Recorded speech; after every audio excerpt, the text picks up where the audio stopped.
This story of Buddha's life is very important for those who believe in living a peaceful life. But some people try to take undue advantage of their calm nature. To understand this story, watch till the end. Once upon a time, Gautam Buddha was sitting with his disciples. At the same time, King Ajatashatru reached there and asked to Buddha, "O Lord, ever since I became your follower, everyone is exploiting me. They are taking undue advantage of my calmness. Before I became your follower, everyone was afraid of me because I was very cruel. I would not think twice to punish anyone to death sentence. But after becoming your follower, I do not feel like punishing anyone, nor do I get angry. I have become very peaceful and I look at everyone with compassion. But some people are taking undue advantage of my calm conduct. This has also put the people of my country in some kind of danger. Due to this, I am facing a lot of problems in the governance of my country. Please tell me, what should I do now?" Hearing this from King Ajatashatru, Buddha tells him a story, and the story goes like this. Once upon a time, there lived a venomous snake in a hole under a large tree. The tree stood in a corner of a field near a village. The snake attacked people even at the slightest provocation, and many people died because of the snake's deadly bite. People were afraid to go near the tree due to fear of snake. One day, a monk was passing through the village and saw this beautiful tree. He decided to meditate under its shade before he moved on. Some villagers who were driving their cows back home saw the monk and warned him about the snake.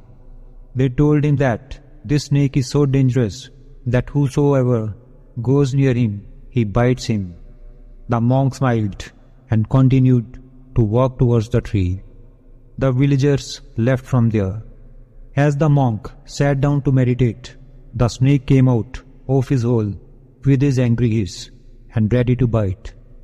The monk chanted a mantra, looking straight into the snake's eyes, and miraculously, snake started conversation with him.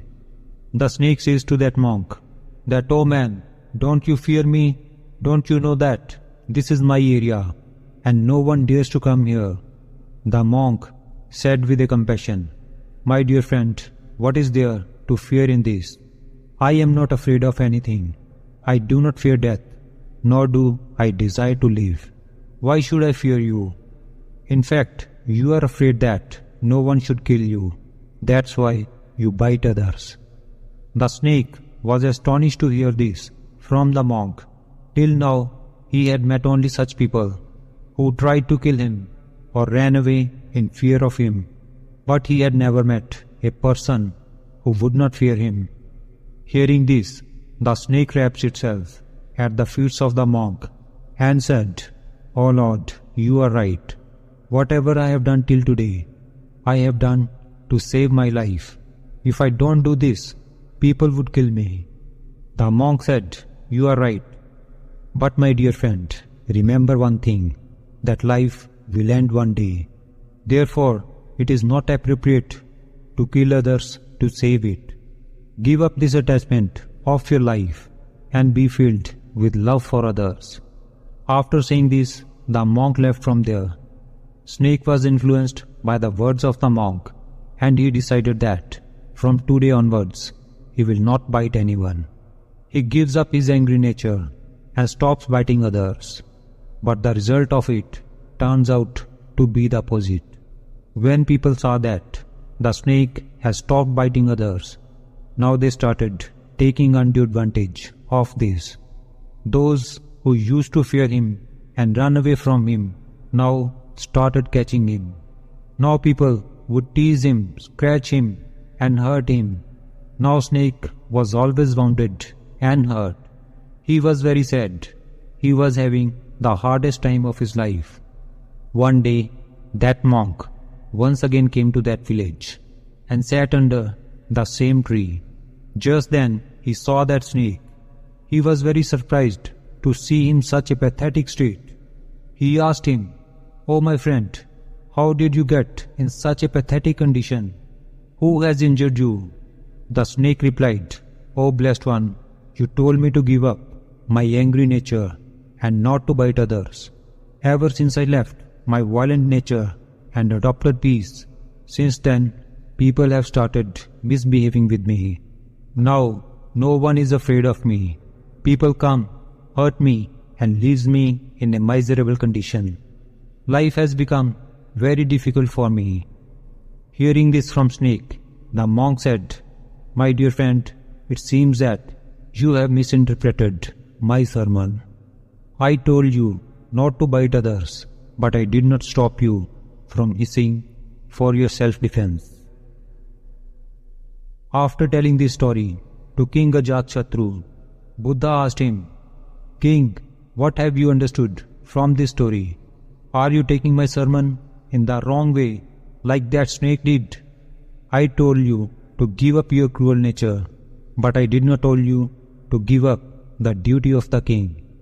You have to fulfill your duty to be a king by being tough from outside, so that you can discipline everyone in your kingdom.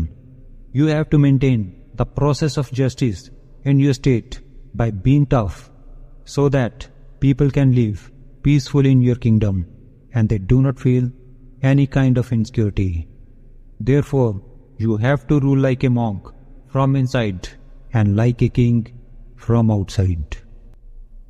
If we see in the world around us, we will find that this often happens to good people. People often try to take undue advantage of the decency of decent ones, and because of this, those who are good have to face many difficulties in their life. Such gentlemen people should learn from this story of Buddha. They need to understand that sometimes people start to exploit your goodness. They try to take undue advantage of your decency.